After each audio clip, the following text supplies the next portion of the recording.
मंदिर में अगर दिया लगाने जा रहे हो, बाती लगाई है आपने मंदिर के अंदर, तो कुछ देर बैठिए, कुछ देर स्मरण करिए।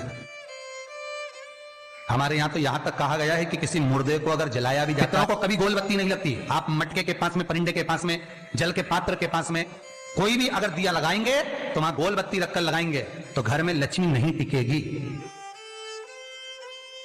कई लोग कहते हैं कि परिंदे के पास, मटके के पास में, पानी के स्रोत के पास में जहां जल भरते हैं, हंडा रखते हैं, टंकी रखते हैं, वहां पर मटके के पास बत्ती लगाओ, दिया लगाओ, पितर शांत रहेंगे। तो पितरों को शांत करो, मना नहीं है, पर दिया लगाने का नियम है कि पितरों को अगर आप दिया लगा रही हो मटके के पास, परिंदे के पास, या अमावस्या के दिन पितरों के लिए अगर दीप लगा रही हो, तो गोल बत्ती अगर लगाओगी तो कार्य कभी सफल नहीं होगा। घर में लक्ष्मी नहीं टिकेगी, संपदा नहीं रहेगी, घर में कोई ना कोई बीमार पड़ा ही रहेगा, धन आएगा जाएगा, टिकेगा नहीं। इसलिए पितरों के लिए अगर दिया लगाना है, पूर्वजों के लिए दिया है, तो कपाल क्रिया तक रुकना पड़ता है कि थोड़ा रुकिए, कोई पीछे से आकर कुछ कर ना जाए। दीप जलाने थोड़ी देर रुकिए। और दीप का भी नियम है महाराज, दीप का भी नियम है।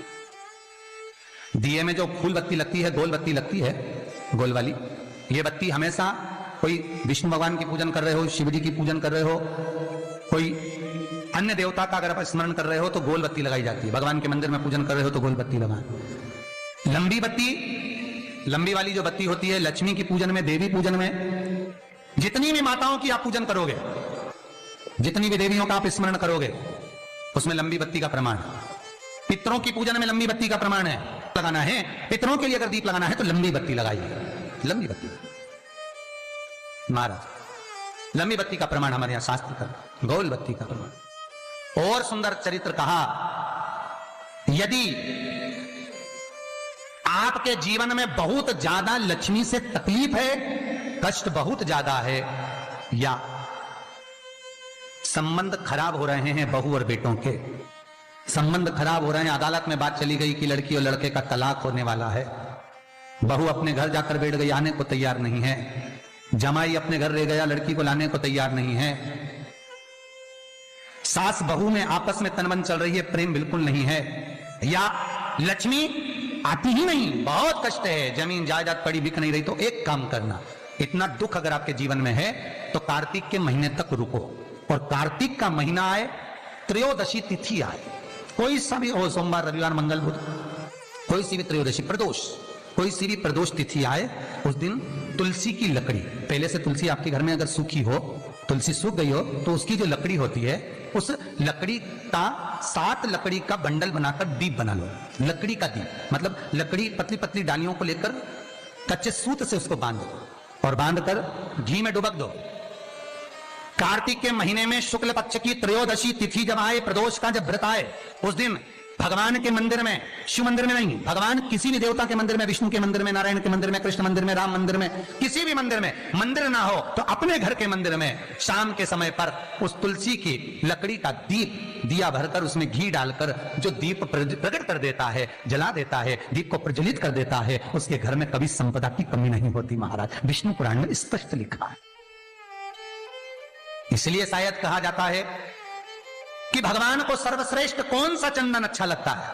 आपको पहले भी कथा में कहा, आगरा की कथा अगर किसी ने सुनी होगी तो उसमें वर्णन किया, भगवान को सर्वश्रेष्ठ चंदन कौन सा, भगवान को सर्वश्रेष्ठ चंदन कौन सा प्रिय है, वो कौन सा चंदन है जो भगवान विष्णु को लगाएं, राम को लगाएं, कृष्ण को लगाएं, वो कौन सा चंदन है जो श्री हरि को लगाया जाए।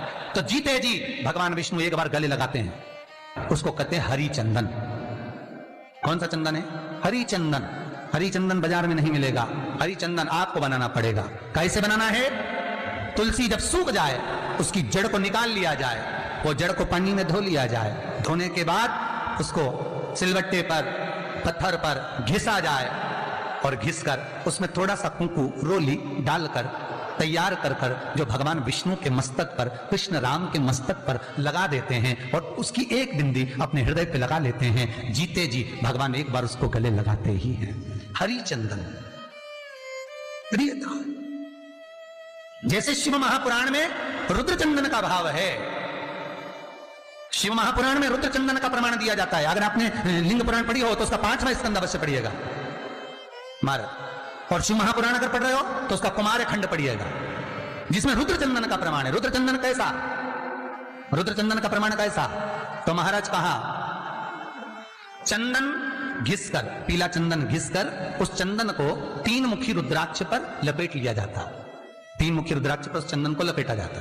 लपेटोगे उसके बाद उसको ऐसा गोल करोगे तो एकदम चिकना हो जाएगा, एकदम चिकना, ठीक है, एकदम चिकना हो जाएगा। और उस चंदन को आप शिवरात्रि के दिन, और कोई से भी महीने की शिवरात्रि, किसी भी महीने की हो, सब फलदायी होती है।